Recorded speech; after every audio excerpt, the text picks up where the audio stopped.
Alrighty, history fans, welcome to another exciting lecture in the course. And here today we turn our attention to another key aspect of early 19th century American history, that of westward expansion. Here in this lecture, we'll talk about the forces driving westward expansion. We'll talk about a war with Mexico in the 1840s that will see America acquire a continental empire that will span from the Atlantic to the Pacific.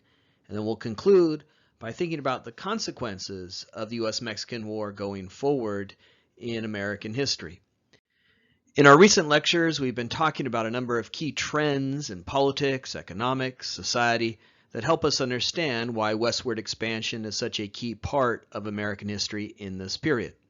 In our lectures on the Jacksonian era, we concluded that with the Panic of 1837, how in 1837 the nation would descend into a massive economic depression, in part because of the efforts of Andrew Jackson to destroy the Bank of the U.S. that led to widespread speculation and a lack of centrality and coordination in the American banking system. And with it came the Panic of 1837, which, as I said, is an accurate term because everyone panicked, but also somewhat of a misnomer because though it began in 1837, it continued well into the early 1840s. And that's important here in the story of westward expansion because many believe that the panacea, the solution, the cure-all to restore the American economy was to march westward, that we could solve the riddle of the Panic of 1837, we could restore the American economy and promise by marching westward. So one factor in explaining why Americans are so eager to expand westward, acquire territory in the West, is the impact of the Panic of 1837, the resulting depression, and the way in which it called for remedies that most Americans saw in westward expansion. In our lecture on the Jacksonian era, we also talk about policies in this period that are promoting westward expansion, policies like Indian removal, where Andrew Jackson will preside over an effort to remove from the United States, particularly in western reaches and in the South, over 60,000 Native Americans. And so the story of Indian removal is in part also the story of westward expansion, how Andrew Jackson was pursuing that policy to acquire land in the West by removing Native American tribes, the civilized tribes as they were described, to make land available to whites in the South who were so seeking land in their effort to realize their ambitions as landowners and take advantage, in particular in the South, of the lucrative possibilities that went along with the cultivation of cotton.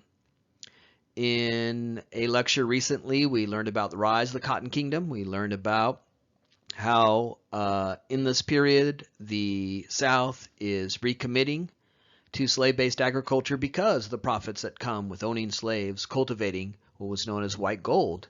And we noted that in that lecture that with the rise of the Cotton Kingdom came an effort to secure what was described as virgin soil, soil that hadn't been used for the cultivation of cotton prior. Cotton is very taxing to the soil. It robs the soil of nutrients. You can't just plant cotton over and over again on the same plot of land. You need new land. And so the Cotton Kingdom, the profits that came with owning slaves, cultivating cotton, the cash crop in demand around the globe, urged Americans to seek out that virgin soil, compelling westward expansion. In the North, you have the market revolution, the shift westward of commercial farming, farmers growing surplus crops, sending those crops on canals and railroad lines for sale at market for cash profits. You have the Industrial Revolution with manufactured goods being sent back westward in exchange for those cash receipts from the sale of cash crops. So the dynamics in the South, the rise of the Cotton Kingdom driving westward expansion, but also the economic changes in the North, the market revolution, the industrial revolution, the transportation revolution, the production of railroads, canals, steamboats. What we see in this first slide is a recapitulation of a lot of what we've learned in recent lectures, examining economic trends in this period, political trends in this period. And the point here is that all of the trends in America in the early 1800s, in the economy and society and politics, are urging Americans to look to the West, The West as a place of opportunity, the West as a place to rejuvenate the American economy. And so that helps explain the great ardor and zeal in this period for westward expansion. We learned in this class that from the very beginning in American history, going back to the early colonial period, there's this association between land and freedom, that if you own land, you're master of your fate, you're independent, you're autonomous. And so for a long time in American history, there was this equation, this connection between land and freedom. Now, to go back to the insights we offered in our first slide, whether you're a northerner or southerner, you're looking to the West as a place of economic opportunity where you will realize your ambitions to own land. The great rationale and argument for removing Native Americans in addition to racism was the idea that if we clear the land of Native Americans, there'll be more freedom and opportunity for Americans to own land.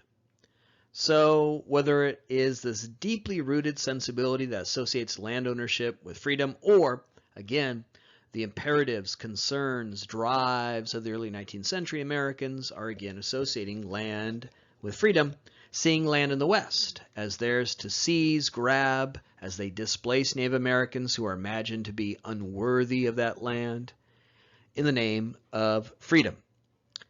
All energies in America, North and South, in the early 19th century are geared towards westward expansion. If you're a northerner or southerner, you seek land in the West as a source of freedom and opportunity.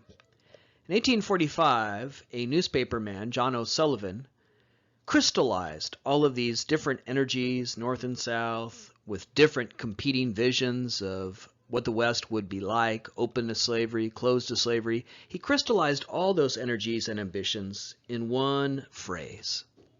O'Sullivan was the publisher of the very first national magazine in American history, cleverly titled United States Magazine. Isn't that a great name for the first national magazine in American history, the first magazine that could be reasonably thought to reach readers north and south, east and west?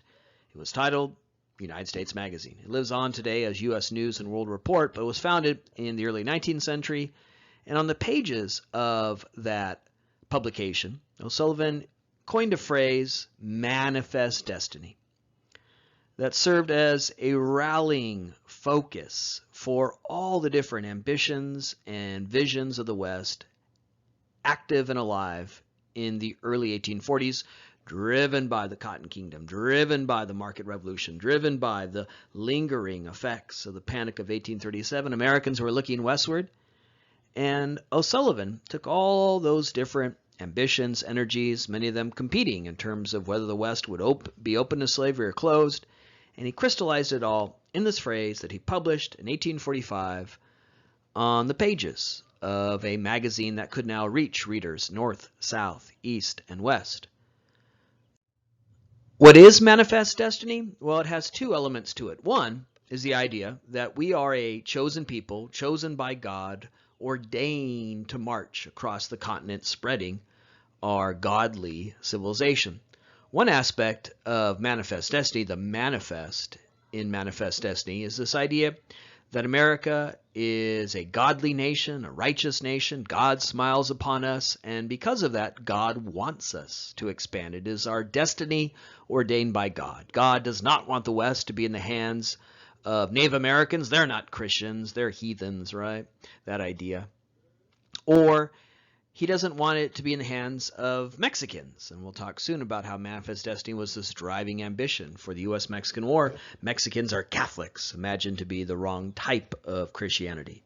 So manifest destiny was always exclusionary. It argued that some people don't deserve the land, but those who do are white Americans, who are imagined to be God's chosen people, are seen as godly and righteous. Now, remember the context. It is the era of the Second Great Awakening, which we've seen as so important and causal in many developments in previous lectures. The Second Great Awakening is rooted in the idea that we can know God. God is knowable. We know what God wants and act accordingly. Well, Sullivan said, we know what God wants. He wants us to gobble up the West. He wants us to march westward, build railroads, kill Indians, and seize the land that should be ours because God wants us to. The other aspect of manifest destiny was the idea that where America goes, freedom goes. That in this process of marching westward, killing Indians, building railroads, We're not being greedy. We're not being bellicose and warlike and aggressive.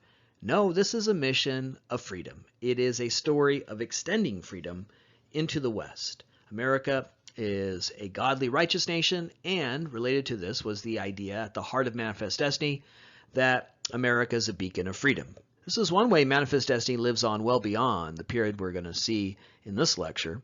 This idea that where America goes, freedom goes. In the late 19th, early 20th century, when America creates an overseas empire, the story we have for you today is how we created a continental empire that will eventually span from sea to shining sea.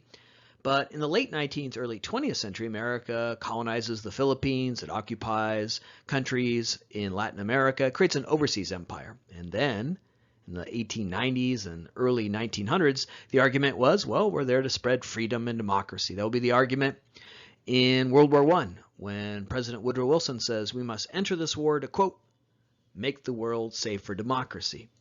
And then today, if you think about the rationale for our wars in Iraq and Afghanistan, the war in Afghanistan now, the longest war in American history, well, a lot of the arguments and rationale supporting that is the idea that we're bringing freedom and democracy to people around the globe. So Manifest Destiny has a long and enduring and continuing place in American history. It began here in the 1840s as, again, a way of taking what could be seen as aggressive, warlike, imperialistic, warring against Native American tribes, warring against Mexico, and lift it up to something noble, something ordained by God, and something in the cause of freedom. Related to this was the idea that those who have the land in the West that we covet, that we see as ours for the taking, ordained by God, don't deserve it. Here's again the argument that we've seen throughout the class in regards to Native Americans, that they are unworthy, uncivilized, that they're backward and savage. We got a recent example of that in the story of Indian removal, where there's this effort to forcibly remove from the United States, divest them of their ancestral lands, because they're imagined to be, once again, savages, even though they spoke English, even though they followed that script of the discourse of civilization, adopted Christianity. The Cherokee Nation had a constitution written word for word based on the American Constitution, and yet they were seen as inherently, biologically savage. So Manifest Destiny builds on that tradition, builds on that way of thinking that led to Indian removal, that imagined the Native Americans in the West, who have occupied that land for thousands of years, as unworthy, undeserving. They are not God's chosen people. They are not ordained by God. So there was always a racial element to Manifest Destiny. We'll talk more about that impact here in this lecture, and it's also later causal in the Manifest Destiny that undergirds efforts in the late 19th, 20th century as America continues to embrace this idea that we have a duty, an admirable duty, to march around the globe and spread our superior civilization. So another element of Manifest Destiny was the idea that those who are in the West right now, namely Native Americans and Mexicans, are enemies of freedom because where America goes, freedom goes, or undeserving of that land. So Manifest Destiny is a phrase coined by O'Sullivan, printed on the pages of the United States Magazine in 1845, reaching readers north and south, east and west, and telling them what they already wanted to hear and what they already believed, that we should march westward, that our future is in the West, that the future of America will be unveiled in the West, where we will realize our ambitions for land, and with it freedom, where we are ordained by God to do this, so we're doing God's work. And there will be a process ultimately of extending freedom. Along with it came the beginning of what also endures to this day, the idea of the West as a place of opportunity, of abundance, where our ambitions and freedoms will be realized, where our dreams come true. We here in California are keenly aware of this mythology of the West, the idea of the West as a place of opportunity, of rejuvenation, as a place where your golden dreams here in this golden state can be realized. That image of the West endures. It's part of an ongoing mythology that, of course, if you were born and raised in California, you've probably learned all your life that the West is different, it's special, it's a place of opportunity. You live in a part of the country where opportunity abounds. That idea of the West begins here as well. in O'Sullivan's formulation of Manifest Destiny. It appealed to Americans in the 1840s living through the deprivations of the Panic of 1837. It told Americans who aspired to land the West that this was good and noble, crusade from God in the cause of freedom. And then it laid the groundwork for ongoing arguments for later actions and interventions around the world, and also it laid the groundwork for this enduring image of the West as a place of freedom, opportunity, abundance, where your dreams are realized, an image that endures to this day. Okay, so we've talked about the forces in the economy and society driving westward expansion. We've now talked about the idea of manifest destiny as a justification, a rationale for westward expansion. Let's now turn to politics of westward expansion and tell the story of what will eventually lead to a war with Mexico, between the United States and Mexico, that will see the United States acquire 25% of Mexico and consolidate that continental empire that spans from the Atlantic to the Pacific.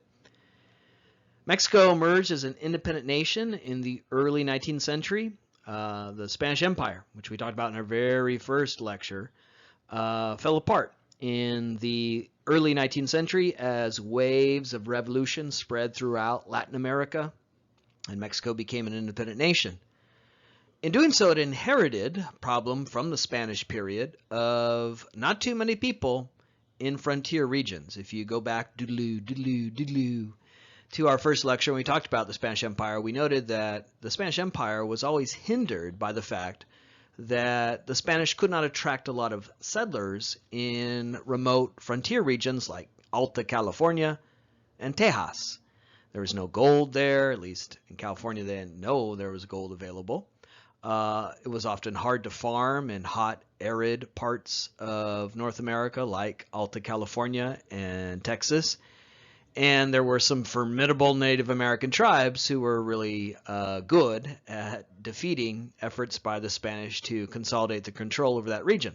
So Mexico becomes independent, but it inherits this problem of an asymmetrical population. A lot of people in the Valley of Mexico, where it's cool, where there are gold mines and you could farm. Not too many people in frontier regions. And Mexico wanted to populate some of these frontier regions so that they would be more economically productive, viable. They could wrest control away from those Native American tribes and actually exert power over land within their borders. And so Mexico had a policy in the 1820s of granting land grants to white Americans who would come into Mexico and realize their ambitions of owning land. This was in many ways a marriage of interests. Mexico had the interest, the concern of populating Tejas, a region in northern Mexico that was thinly populated, and turn it into something more economically productive and wrest control over that region from Native Americans. And white Americans wanted land, land, and land. They were seeing their opportunities to acquire land in the South diminishing because of the rise of the Cotton Kingdom. Land became very expensive because it was so valuable. And that displaced a lot of Americans who couldn't afford to purchase land in the Cotton Belt, the Cotton Kingdom. And so they learned that there's land available in Mexico, that there's land for the taking, that Mexico's giving away land. And they pour into that region of northern Mexico in Tejas. What happens, though, is that Mexico is unprepared for two things in granting these grants of land. One, the volume, the number of Americans who are willing to take them up on this offer. They had for years tried to convince their own people, go to Texas, go to Texas. And they're like, no, we're good here in the Valley of Mexico. We don't want to go to Texas, right? Texas is hot. It's arid. It's tough to farm. There's all these formidable Native American tribes there who will slaughter us. No. So when all of these Americans flood into Tejas, hoping to realize their ambitions of owning land, Mexico was unprepared. They were unprepared for the flood of immigrants pouring into northern Mexico. And they feared that that meant that that part of Mexico would largely be populated by people who were potentially disloyal. As we'll see in a moment, that's exactly what happens. White American-born citizens who don't really want to think of themselves as part of the Mexican nation. So one problem that Mexico faced was just the volume. And so they sought to cut off this flow of immigrants by ending the land grant system because there were so many who came into the region. And with it, Mexico feared having a large white American-born population who may not be too loyal to the laws, traditions of Mexico, and not necessarily be part of the American nation. So Mexico says, Dios mío, muchos gringos, please stop, no more, right? But most troubling was the fact that the American settlers who poured into Texas in this period poured into Texas, yes, seeking to acquire land, but also to extend slavery into this region. They were leaving the American South. They were leaving a part of North America that was this epicenter, this hotbed of the Cotton Kingdom, where there was a guaranteed model of economic success. Own slaves, plant cotton. And so they wanted to extend that system of great profitability into the land they acquired in Mexico. And this is what ultimately generates a clash between the Texas settlers and the Mexican government.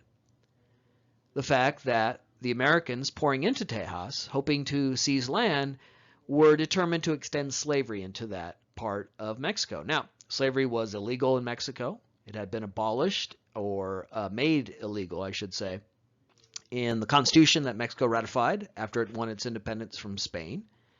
Mexico feared not only a sizable white American-born population within Mexico, but also with slavery comes African Americans. And they feared that there would be this large influx of African Americans into Mexico, and that would change the demography of that region. Mexico did not have a large African American population because, as we learned in that first lecture, oh so long ago, Spain did not import African slaves onto the continent of North America in New Spain. They did absolutely bring them into their Caribbean possessions, and we learned a little bit about that in the Amistad Affair. Remember, the Amistad was a Spanish ship in 1839 where there was that slave rebellion. So Spain absolutely enslaved Africans, but they tended to bring them to Puerto Rico, Cuba, parts of the Caribbean. There weren't a lot of African Americans in Mexico.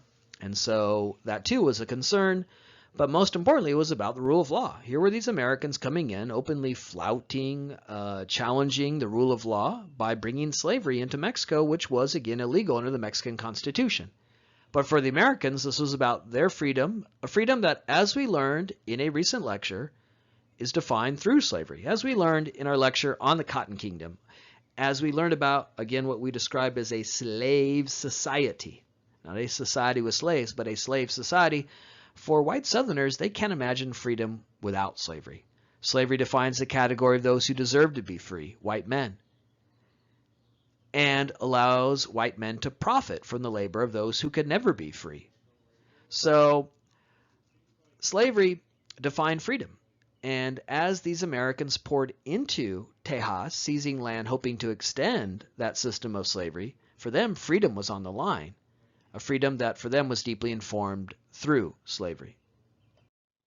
So this does indeed all lead to conflict between the Mexican government seeking to enforce Mexican law and the Constitution and these American settlers who had come into this region with the explicit purpose of extending slavery.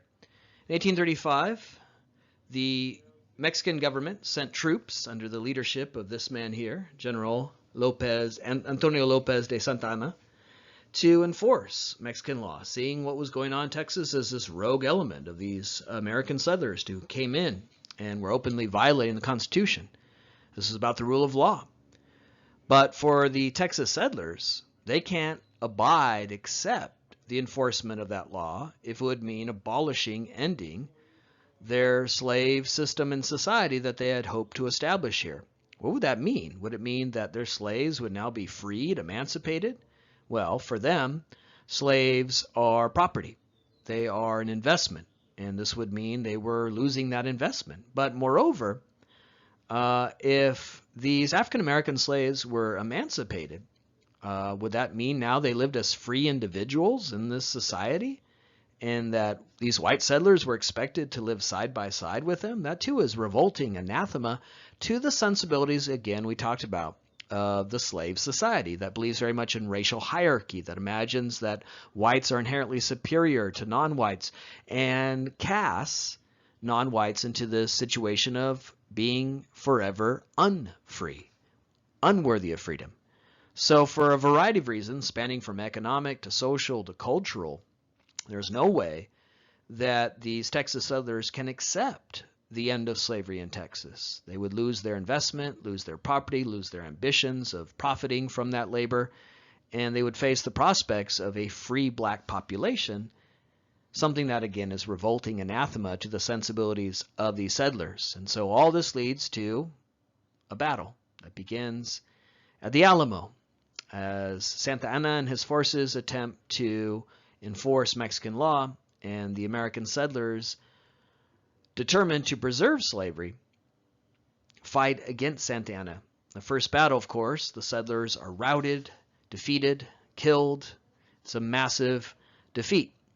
And that leads to a rallying cry, remember the Alamo. Originally, remember the Alamo was a way of rallying white Americans in the cause of vengeance. Remember those men who died. Remember those men who died at the hands of Santa Anna and his men. And what this leads to is further influx of American settlers who pour into Texas now to avenge these deaths. And that will later turn the tide of this conflict towards the American settlers. So originally, remember the Alamo is a recruiting slogan. It was designed to recruit more American fighters, more American soldiers, more American settlers into this region to avenge the death of those notable Americans who died at the Alamo. But of course today, remember the Alamo lives on as this call for Americans to integrate that building and the event there into our historical memory. And so it stands as a historical monument. People travel there. It's a tourist destination. You go there, you see the exhibits, you buy some tchotchke in the gift shop. Undoubtedly, school children in San Antonio make their annual pilgrimage to the Alamo. And of course, Hollywood makes movies about it as part of the effort to remember the Alamo. Some starring John Wayne, or a more recent one starring, of all people, Billy Bob Thornton, right? So we remember the Alamo in that way today, as a national historic landmark, as a tourist trap, as a source for Hollywood dreams. But in those later efforts to remember the Alamo, in film, in our public history and public imagination, we often forget the most important thing. The men who died that day at the Alamo died for slavery. They died for the right to own other human beings. The conflict here is about slavery, slavery, slavery, and that often is swept under the carpet and unacknowledged in our public imagination. In our most recent film about the Alamo, that one starring Dennis Quaid and Billy Bob Thornton, there are only 2 black people in the entire movie. The whole issue of slavery is ignored even in our supposedly more enlightened 21st century. So remember the Alamo initially was a recruiting slogan, but later it's lived on as a very limited way of remembering but also misremembering this event and its place within the history of slavery in America. The effort to recruit more Americans into this effort to avenge the loss, the success of Remember the Alamo as a recruiting slogan would lead to a shift in the tide of the war here. Though Santa Anna and his men won many early battles, including the battle at the Alamo, so many Americans pour into Tejas that they overwhelm Santa Anna and his forces, and by 1837, Mexico accepts the loss of its Texas territory. And Texas briefly declares itself its own independent state, though as we'll see in just a moment, it would soon seek admission to the United States as a state into that union. But at this point, Texas is no longer part of Mexico and not yet part of the United States, and that explains a lot of the Lone Star swagger associated with all things Texas. What happens is that these American settlers pour in, the tide of the war shifts, and Santa Anna accepts the loss of Texas. But there's a dispute here as to what Texas is. Mexico admitted, well, we've lost that territory. There are more Americans there than there are Mexicans. They are fighting doggedly and determinedly to seize that land. The tide of the war shifts, and now the American settlers are winning battles. But where do you draw the line? Where is Texas and where is Mexico would remain in dispute.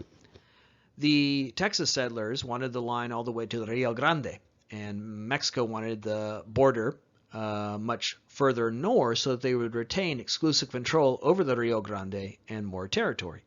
So we're in this period where Mexico admits defeat, but it doesn't recognize the same loss of territory aspired to by the settlers who have defeated Mexico in this fashion. Soon, Texas, now populated by white American-born citizens, would seek to be admitted to the Union.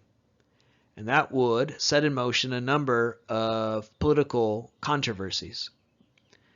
If Texas is going to be admitted to the Union,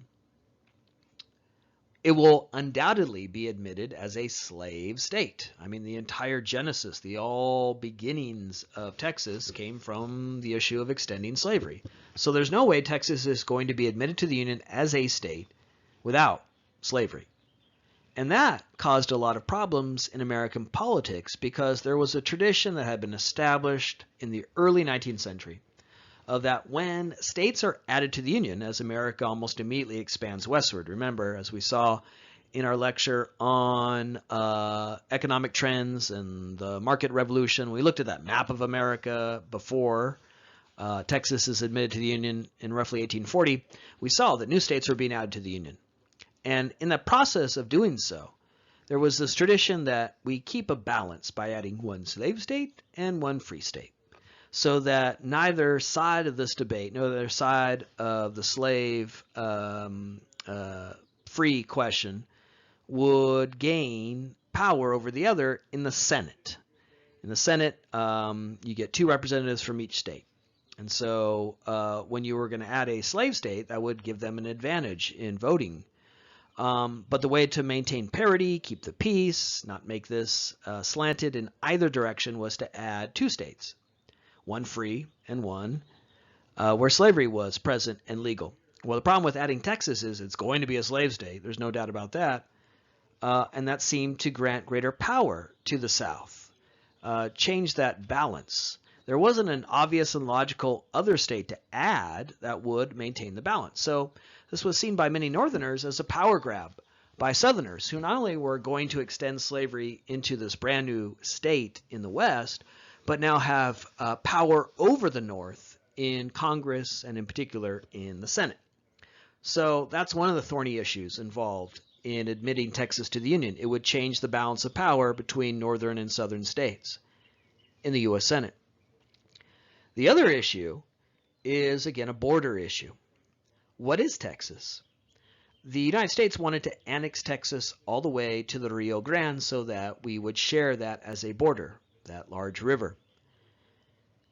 Mexico, though, admitting that it had lost control of parts of Tejas, or Texas, wanted the border much further north so that it would retain exclusive control over the Rio Grande and retain more territory. So, in addition to the question of American politics, there's also this border dispute. And then finally, all of this takes place at a time of absolute uncertainty in American national politics.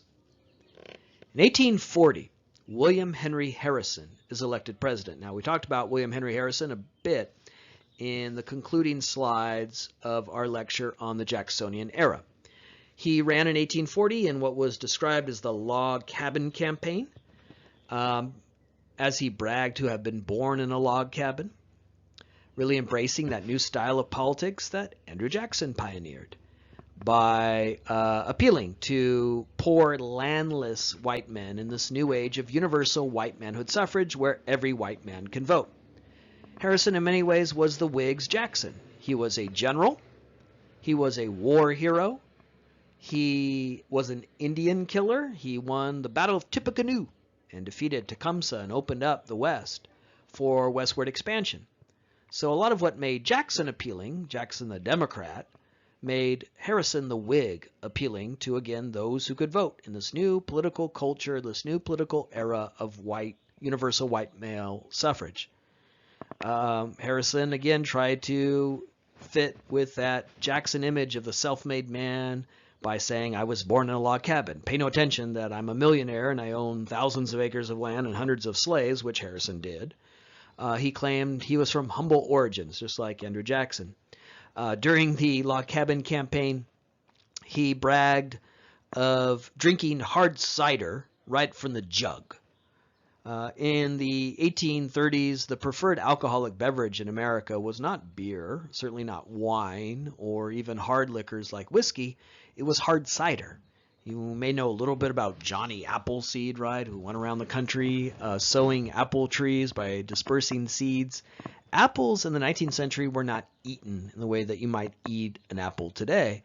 They were mostly used for cider, which was the common alcoholic beverage of this period. So we're kind of full circle now with all of the hard ciders out there. And Harrison said, I drink hard cider. I drink the common man's drink, and I drink it right from the jug. I don't pour it into a glass, like a wussy or something like that, right? So the Harrison campaign, represents in many ways trends that we see in American politics today, where millionaires or now billionaires running for president try to convince you I'm just like you, right? I'm a normal guy, right?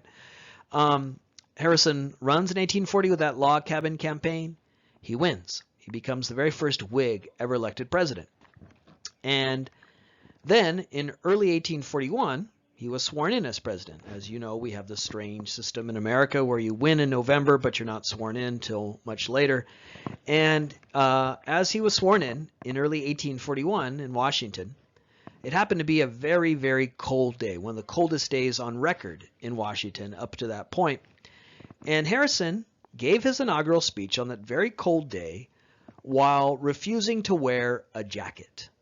Because, again, he had run as this tough guy, man's man, general, war hero, I drink hard cider from the jug. And so he didn't want to wear a jacket because, again, only wussies wear jackets. So he's up there. He gives the longest inaugural speech in American history. No president has warbled on longer than William Henry Harrison, prior or since. We've had some presidents that like to talk, but Harrison still has the record. He warbled on, giving this long, interminable speech in the frosty, cold morning while refusing to wear a jacket. Well, as a result, the dumb shit got pneumonia and was dead a month later. William Henry Harrison was only president for a month. And the entire month he was president, he was in bed dying of pneumonia. So there's a lot of lessons here I think we can probably apply to our current crisis when we see current politicians running around without a mask on, right? Don't be a dumbass, right? When it's cold out, put a jacket on. When there's a pandemic going on, wear a mask, right? Harrison caught pneumonia and died a month later. This had never happened before in American history. In 1841, when Harrison dies, no president had ever died in office prior.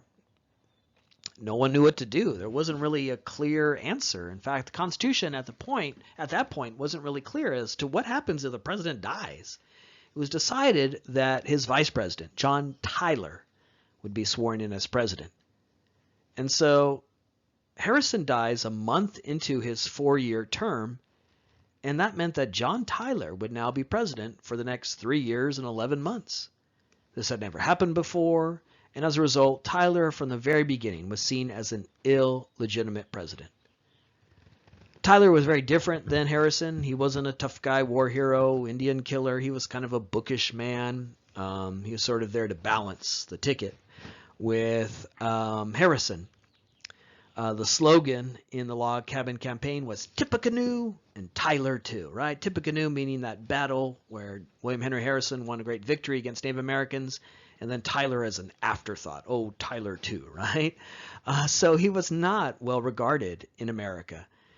And that's why he was seen as illegitimate. You're only president because some dumb shit didn't put a jacket on, right? And as a result, Tyler had no power. He had no efficacy. He couldn't really propose a solution to any problem, and in particular, the thorny problem of admitting Texas to the Union. So another problem compounding this issue of admitting Texas to the Union In addition to the border dispute with Mexico, the whole slave state, free state question, was the fact that we were governed by a president who had no legitimacy. Tyler was kicked out of his own party. The Whigs said, we don't even want to be associated with this guy. He was so unpopular, illegitimate, and as a result, he really couldn't marshal any sway, any power to solve this thorny issue of Texas. And so the issue just kind of festers, unaddressed. This issue of admitting Texas to the Union. And Tyler serves out Harrison's almost full term, because remember, Harrison was only president for a month, and during that month he wasn't doing much. He was dying. So Tyler serves out the totality of Harrison's presidency, and with the issue of Texas and the larger issue of westward expansion unaddressed under this very unpopular and seemingly illegitimate president, John Tyler, it meant now the Democrats are setting their sights on winning the White House in the next presidential election, the election of 1844. The Democrats had been defeated in 1840 during that log cabin campaign. And it looked like their political ambitions and hopes had been dashed. They were the party of Jackson. Jackson formed the Democratic Party. In 1836, he said, vote for my then vice president, Martin Van Buren, and he'll continue my legacy. Well, poor Martin Van Buren, right? He's in charge when everything goes to hell, when you have that Panic of 1837, and he's crushed in his re-election bid against William Henry Harrison. At that point, look like the Whigs were now going to be dominant. But then you get the fiasco of Harrison dropping dead and Tyler replacing him. And so now the Democrats here, opportunity knocking. And in 1844, they would nominate this guy, James K. Polk, as their nominee for the presidency. Here he is rocking the presidential mullet. James K. Polk would run for president as a Democrat in 1844, and he wasn't a war hero. He wasn't a general. He didn't have the resume that Jackson and Harrison had, the sort of background and resume that could appeal to the common man in this age of universal white manhood suffrage.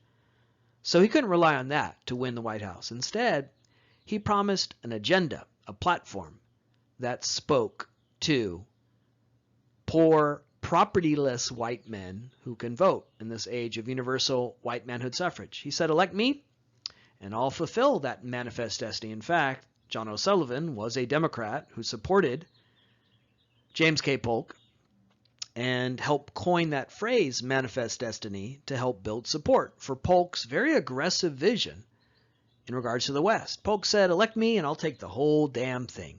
We will take all of Texas to the Rio Grande. Again, that was sort of in dispute at this point.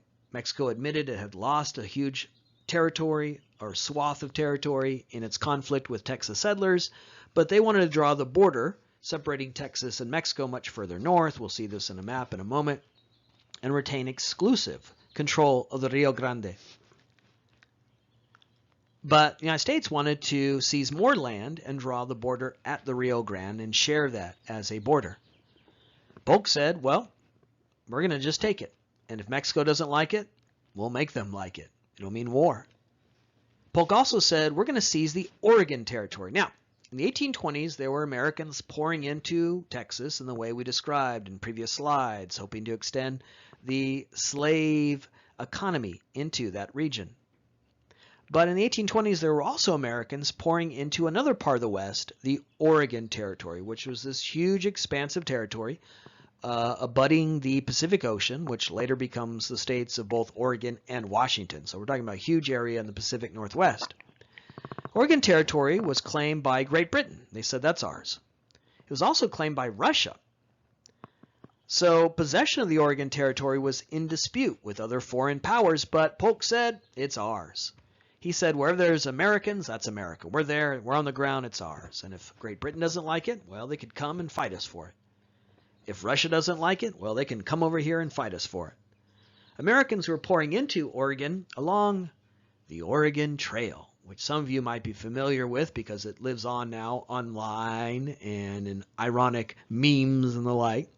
When I was a kid in the 1980s, having been born in when the teacher was hung over and wanted us to, leave him alone, he would have us play this game called Oregon Trail. So this was part of my youth on primitive computers from the 1980s. And it was fun because, you didn't have to do a traditional lesson. The teacher was hung over in the corner, so he wasn't going to bother you. In the Oregon Trail game, you got to name everyone in your company, and so you always gave them vulgar names. So later on, when they died, you'd see their tombstone, and it would say, Buttface had dysentery, right? So it was fun. You got to shoot deer and bear and ford your wagon over rivers. It was a lot of fun, for children of the 80s when we had, much more primitive computing powers than we have today. But the teacher who would have us play this game could always get away with it because he'd say, well, this is educational. You're learning your history, right? Yeah, there was an Oregon Trail, and there were American settlers who poured over those roads and made their way into Oregon. And as part of Polk's very aggressive foreign policy, his claim that he was going to secure land for Americans, he said, not only are we going to take all of Texas to the Rio Grande, but we're going to take the Oregon Territory too. Polk hoped that such aggressive, bellicose, warlike posturing would spark a war with Mexico, that they would dispute taking Texas all the way to the Rio Grande, because he secretly hoped that if we had a war with Mexico, we could claim not just Texas to Rio Grande, but also all of California. Now, Polk doesn't say this out loud because maybe that would be too far. Maybe that would be too aggressive, too bellicose and warlike, that he was doing this to seize land. And we'll see in a moment how that was a critique of the U.S.-Mexican War, that this was all the effort of a bellicose, aggressive, imperialistic president sparking a war so he could seize the West. Sensitive to that charge, Polk didn't actually say out loud, but we now know through research from nosy historians and documents unearthed that he did secretly harbor this hope that his aggressive rhetoric and action could spark a war with Mexico and we could seize California. Polk wanted California not because he thought California in itself was valuable. This is before the gold rush. It was before we discovered gold in California. This is well before modern irrigation methods and techniques will turn California into what it becomes in the 20th century, the center of a billion-dollar agricultural business. California, like a lot of Mexico and its northern reaches, was hot, arid, underpopulated. The only economy in California centered on the hide and tallow trade, raising cattle, slaughtering cattle for leather, and for tallow, which was used for candles made of beef fat. So there's no Hollywood, there's no aerospace, there's no Silicon Valley, there's no gold in California in this period. It's hot, it's arid, it's underpopulated, you can't farm there, gold hasn't yet been discovered. The reason why Polk wanted that California was as a gateway to Asia. He wanted to use it to open markets in China and Japan. And in the mid-19th century, America will be part of an effort to open up those markets as we seek to sell our industrial manufactured goods to the world. So Polk secretly harbored this ambition, this hope that he could spark a war with Mexico and win California and use California as a gateway to Asia and markets in Japan and China, outcompeting the French and the British who were seeking to open up those markets. So Polk had this very aggressive, very imperialistic ambition that again could be elevated to something noble in the cause of freedom and godliness through O'Sullivan's phrase, manifest destiny. So we're really tying together different elements of this lecture here. We began with the idea of manifest destiny, which, as I said, was a way of taking something that is aggressive and warlike and making it something noble and ambitious. And O'Sullivan coined that phrase as part of an effort to build support for James K. Polk. So it's 1844. You've just suffered through 4 years of the Tyler administration. The whole issue of westward expansion has been on hold through this feckless and ineffective presidency, and now the Democrats nominate this guy who says, elect me, I'll take the whole damn thing. And in doing so, we'll realize our manifest destiny, we'll revive the American economy, we'll put to bed the lingering woes of the Panic of 1837. Polk says this will solve all our problems. if you elect me and I seize Texas all the way to the Rio Grande, if we claim the Oregon Territory, if we realize our land-owning ambitions, our manifest destiny, if we create an empire that spans from sea to shining sea, all of our problems will melt away. That's very appealing to Americans in 1844 who have suffered through the uncertainty of the Tyler administration and, for reasons we enunciate in the very beginning of this lecture, are looking to the West. Here's this guy who says, I'll give you the whole damn thing, and I'll do it all in one term. Another element of Polk's promise was, I'm not going to run for re-election. I'm going to hit the ground running. I'm going to come in and get this all accomplished and then step aside and let America reap the rewards and benefits. James K. Polk, when he ran for president in 1844, promised not to seek re-election in 1848. Because it's not about me, he said. It's not about my ambitions. It's not about my political will and authority. It's about you. I'm here to help you. I'm here to do this thing that will make all of America's problems melt away as we realize our manifest destiny. Polk wins in 1844. Now, his victory remained narrow for a couple of reasons. He was sort of an unknown. He kind of came out of nowhere. It wasn't a well-known national figure, and this was an era of really intense party loyalty. As feckless and troubled as the Whig Party was, a lot of Americans hated the Democrats. They identified with the Whigs. We talked in our lecture on the Jacksonian era about how politics in this period is personal, intense, passionate as part of that new political culture. But he wins because he has this very appealing message. Elect me, I'll take the whole damn thing. Now, he promised to do it all in one term. So when he wins in 1844, the Democrats see that as a mandate, and they begin to take action even before Polk is sworn in, and again, that interim period from the election to the inauguration, passing a law saying that the United States will annex all of Texas to the Rio Grande River in defiance of Mexico and Mexico's intentions to draw the border much further north. And as we'll see in a moment, this becomes key to Polk's rationale and justification for sending troops to the Rio Grande River. He says, Congress passed a law. I'm the president. My job is to enforce the law. It's not up to me. I'm just doing what Congress mandates, because Congress had, in the months after Polk's victory, passed this law saying we're going to take all of Texas to the Rio Grande River, seeing Polk's election as a popular mandate for such action. Polk comes in and secures the Oregon Territory, says that territory, which again eventually becomes the states not just of Oregon but also Washington. So we're talking about a huge amount of territory right there in the Pacific. That's ours. Again, that was part of his promise. Basically, he's just daring Great Britain and Russia, the two other nations that had a claim to Oregon, to come and get it. Now, neither of them were too interested in the soggy environs of the Pacific Northwest, and they said, all right, you can have it. So it doesn't lead to a war with Great Britain, doesn't lead to a war with Russia, but it's definitely about Polk taking this very aggressive stand against those other rivals and claiming this land in the name of manifest destiny in an effort to secure land in the West and, in his mind, get it all done in one term.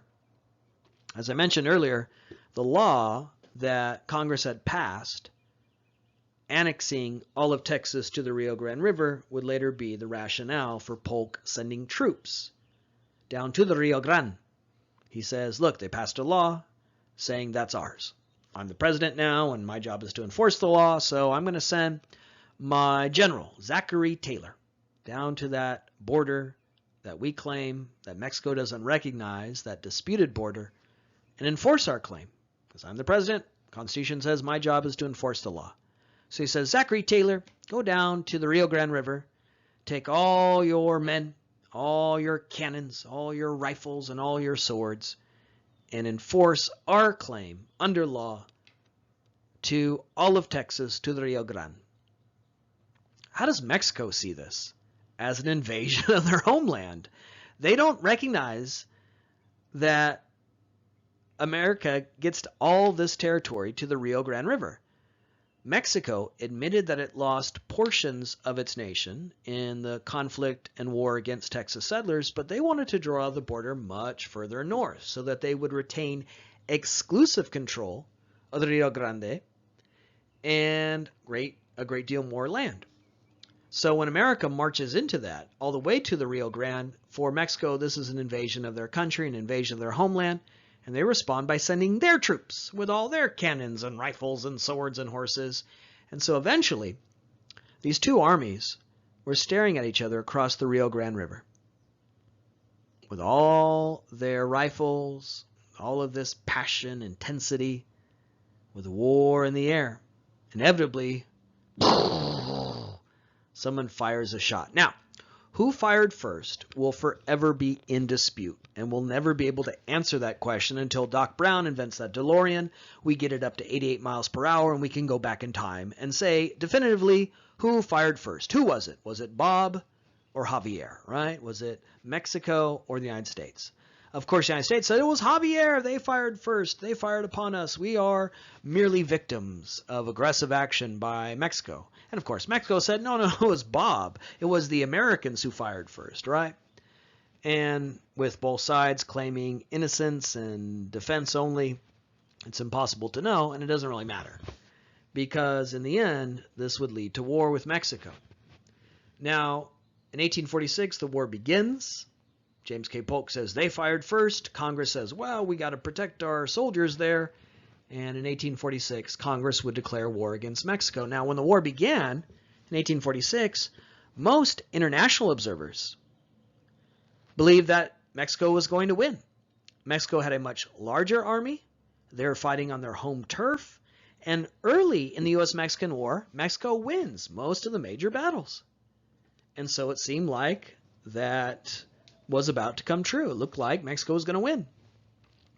But by 1847, the tide of the war shifts, and America begins to win every major battle, and then begins to invade Mexico and lead an effort to ultimately seize the capital of Mexico and force them into surrender.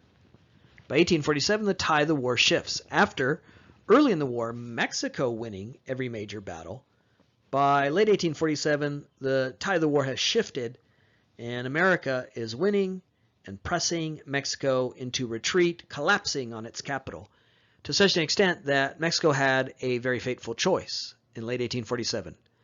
They could dig in their heels and fight a battle in an effort to roll back the gains of the Americans and preserve and protect their capital of Mexico City.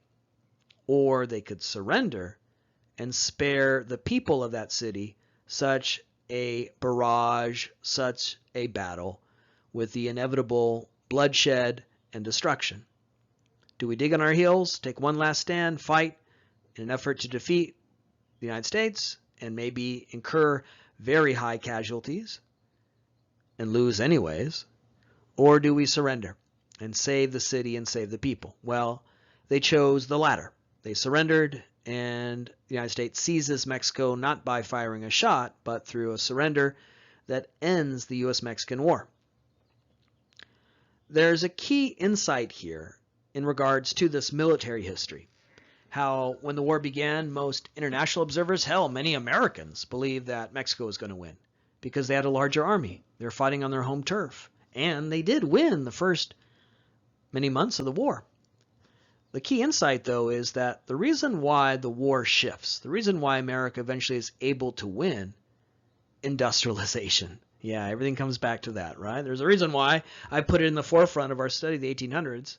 As we've seen, whether it's pop culture or voting or philosophy or reform movements in this period, religion, Second Great Awakening, everything comes back to industrialization. And here, it's important in understanding why the United States wins the U.S.-Mexican War. We don't win because God's on our side. We don't win because we're so much smarter than the Mexicans. We win because they had factories. We could mass produce rifles, cannons. We had railroads. We could rush those supplies to the troops. Mexico was a big nation. They had a big army, but they were still a very rural agricultural economy.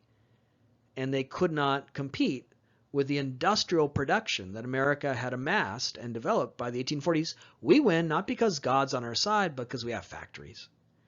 And I mention this not only to give you a good insight into, again, the military history of the U.S.-Mexican War, but because this is very key to the next war in American history, the U.S. Civil War. In the U.S. Civil War, the South wins every major battle for the first year and a half. From 1861 through 1862, the South is winning every major battle. It's invading the North, even though it doesn't have to. It's terrorizing Northerners. It's creating mass desertions. Everything looks terrible.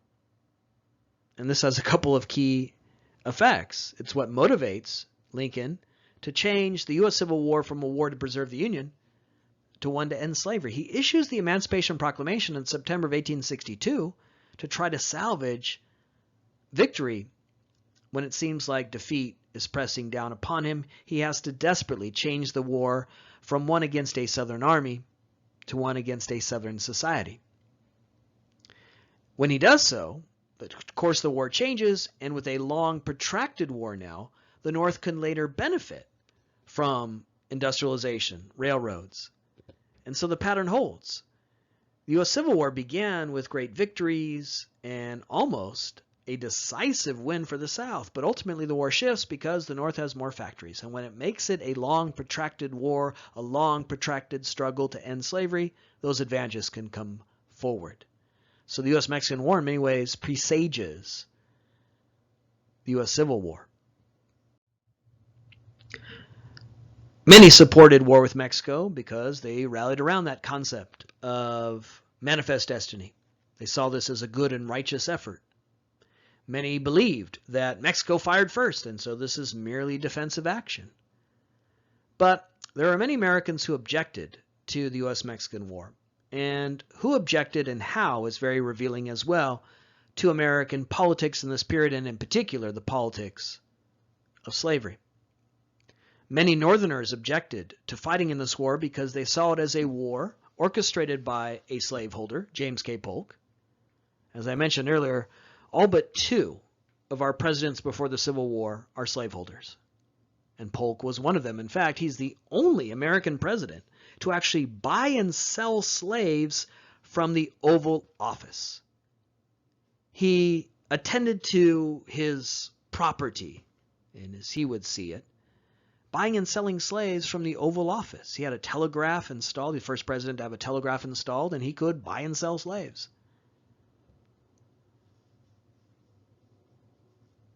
So not only did he own slaves, but he openly trafficked in human beings.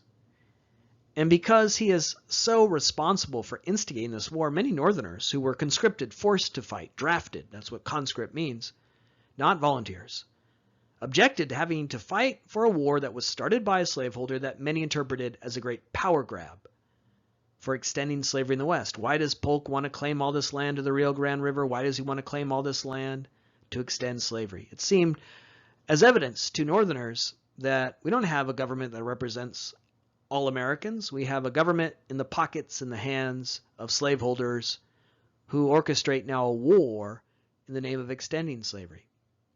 We talked about Henry David Thoreau, the transcendentalist, and he objected to this war, refusing to pay taxes. He was an abolitionist, a transcendentalist, and he too saw this as an unjust war.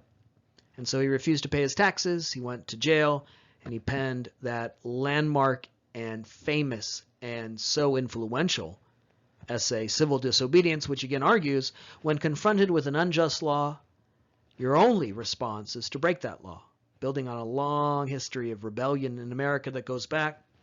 Boston Tea Party, the rebellion, breaking the law in the name of a higher law continues. In this period, the early 1800s, with abolitionists helping slaves run away, refusing to support a government that seems to be in the pocket of slaveholders. And then later in American history, you get that same idea of breaking the law in the name of a higher law and the efforts of Rosa Parks, Fred Korematsu, who refused to accept internment. So Thoreau's part of that tradition here, breaking the law in objection to what he saw as the injustice of the U.S.-Mexican War, which he saw again as a power grab for slaveholders. Also objecting to the war was a first-term congressman from Illinois, then a member of the Whig Party named Abraham Lincoln. Americans first learned the name Abraham Lincoln. He first vaulted into national awareness as a first-term congressman then of the Whig Party, the opposition party to Polk and the Democrats, who made a name for himself by going onto the floor of the U.S. House and challenging Polk's argument that Mexico fired first, which was part of the justification and rationale for Congress declaring war against Mexico.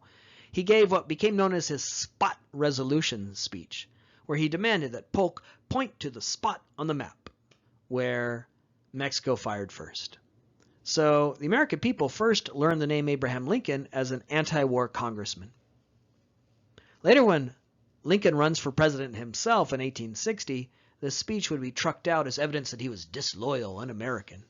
So it'll later be used against him. But at the time, he was in the opposition party, the Whig Party, to Polk and the Democrats, and he challenged Polk's idea that Mexico fired first, that this was merely a defensive effort. Later on, after the war, many decades later, the U.S.-Mexican War would remain controversial and still does to this day.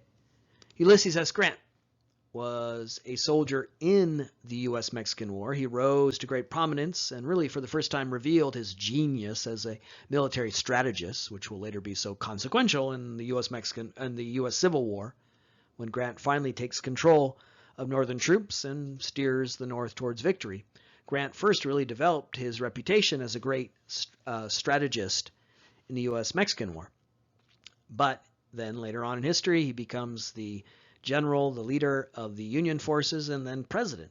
And then later, after ending his presidency and writing his memoirs, he looked back on the U.S.-Mexican War and condemned James K. Polk, representing him as this aggressive, warlike, imperialistic president who came in and provoked a war with Mexico. And for Grant, that was a cautionary tale when he later becomes president himself and then reflects on his own life and American history. And that tends to be the interpretation that prevails to this day among professional historians, that the U.S.-Mexican War was a big power grab. It was an unjust war provoked by Polk, all in the effort to win our manifest destiny. So the war was controversial then, as it was wrapped up in the politics of slavery, and it remains controversial even though there is a consensus among historians today, in line with Grant in the 19th century, that this was an unjust war provoked by a president who was hell-bent on war with Mexico to open up the West. Mexico surrenders in late 1847, and then in early 1848, a treaty is signed to establish the terms of peace, and the treaty is known as the Treaty of Guadalupe Hidalgo. It's one of the landmark events of this fateful year of 1848. Along with the Seneca Falls Convention, the discovery of gold in California, revolutions around the world and Europe. Also in 1848, this treaty is signed that turns over to the United States 25% of Mexico. The land that you see here that will later become the states of California, Nevada, Utah, parts of Arizona, New Mexico. As you could see, the United States would claim all of Texas to the Rio Grande River. That's the border. The zigzag line that you see there in the middle of Texas was what Mexico wanted to have as the border. I've said throughout this lecture that there's this dispute as to what the border is to be. And Mexico said, okay, you can have Texas up to that zigzag border that you see there with those lines diagonal. For them, that's Texas. But the United States, throughout this effort, insisted on drawing the border much further south at the Rio Grande, seizing all of Texas that you see here and gaining access to that river. And with the defeat of Mexico, they could draw that line and acquire all of Texas to the Rio Grande, along with all this other territory. When the United States acquires this land, it says a third, it should be a quarter of Mexico's land. Of course, there are people living within that land, and they now become integrated into the United States as those areas that had once been part of Mexico are now claimed as American territories and then later added to the Union as states. So we acquired all that land, we fulfilled our manifest destiny, but with it came hundreds of thousands of people. Mexicans who lived in that area, Native Americans who had lived in those lands for thousands of years. Manifest destiny was a justification, a rationale for expanding westward, elevating it to something noble, divine, godlike, or God-sanctioned, and in the cause of freedom. But as we also stressed, manifest destiny was the idea that the people in those territories, Mexicans, Native Americans, brown and red people, are inherently unworthy of that land, that it's ours, that it's ordained by God. There was always a racial element to manifest destiny. It wasn't just this idea that America is a godly nation and we're going to spread freedom. With it was the implication that those who are in the West don't deserve that land. We do. And they don't deserve that land because they're not white Christians, white Protestants. They're Catholics or Native Americans. So this leads to the racial politics of manifest destiny. Now, the Treaty of Guadalupe Hidalgo declared that all residents in these territories are to be equal under law, that the Mexicans who own land in this area, again, Mexican families who had been living in Alta California and northern Mexico, California is part of Mexico, had lived there for decades. They're active in the hide and tallow trade. They have their own haciendas. Their land is their land, and it will be their land, and their private property rights will be protected. But then, also in 1848, gold is discovered in California. And that sets in motion a huge migration to California. And people came in 1848, 1849, hence the football team in San Francisco, from around the world. They came from Europe, they came from South America, they came from China. But the vast majority of people who come to California in 1848, 1849 are white American citizens who are coming across the continent in their Conestoga wagons.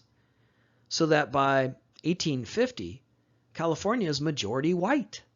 That's the consequence of the gold rush. California, which in the Mexican period had been thinly populated, not too many people out here, populated by Native Americans and Mexicans, almost overnight becomes majority white from 1848 to 1850 thanks to the gold rush. So yeah, people came from around the world, but most who came were white American citizens who were chasing their golden dreams out west. And what happens is that with the weight of numbers on their side, with racist attitudes towards the people in the West, those rights that were guaranteed are ultimately trampled upon. And whites seize control of institutions of power in California and do so in a way that leads to discrimination against Mexican Americans, marginalization of Native Americans. So, from the very beginning, through the lens of manifest destiny, Mexicans and Native Americans in the West were seen as inferior, unworthy, not God's chosen people in the arguments and rationale for manifest destiny.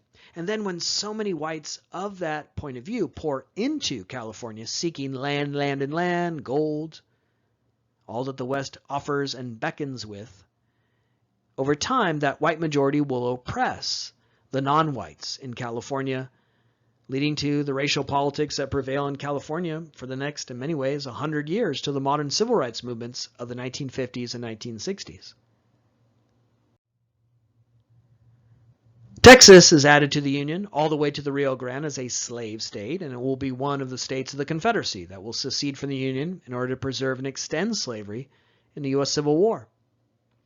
It adopts a state constitution that not only affirms the legality of slavery, but denies rights to non-whites, creating a race-based society where rights, power, and privilege are a function of skin color, denying Native Americans in Texas any rights, and anyone who's non-white, free blacks who may be emancipated out of slavery, any rights.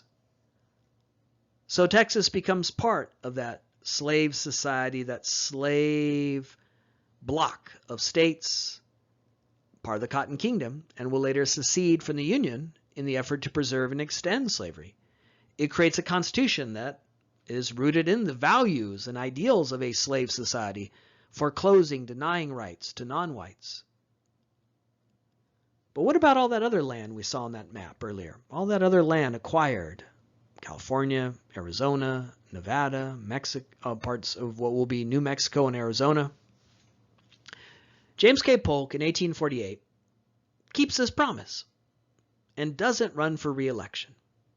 He came in, fulfilled our manifest destiny, did it all in one term, and honors his promise. He could have run for re-election in 1848, probably would have been reelected based on, again, the popularity of his efforts to secure land in the West. Yeah, there were some who objected, but most Americans, again, looked forward to the idea of marching westward and seizing all that land. But Polk says, no, I'm not going to run for re-election. I'm going to keep that promise. So if there's one insight, one revelation that you take from this lecture, at least once in American history, a politician kept his word, okay? So Polk doesn't run for re-election. In fact, he dies in 1849. He never really lives to see the consequence of his actions. Now, he always said that if we do this, if we fulfill our manifest destiny, if we acquire all of Texas to the Rio Grande, it'll solve all our problems. It'll put to bed the lingering woes of the Panic of 1837. We'll have opportunity, land. But what happens is that rather than end all of our problems, the door swings open to a brand new problem. We have all that land now. We've fulfilled our manifest destiny, but will it be open to slavery or closed to slavery? And that question that Polk never sees addressed as he dies in 1849 would divide the nation in two and lead to a ruinous civil war that will take the lives of over 600,000 Americans. In our next lecture, we'll talk about the road to the Civil War, how in the 1850s, America would deal with the legacy of the U.S.-Mexican War, where the question will be the West, what is imagined to be America's future. And that will spark a debate about that future in the West, whether it will be open to slavery or closed to slavery, a debate that eventually we'll see 11 states secede from the Union, the beginning of a civil war, with all the consequences that await us.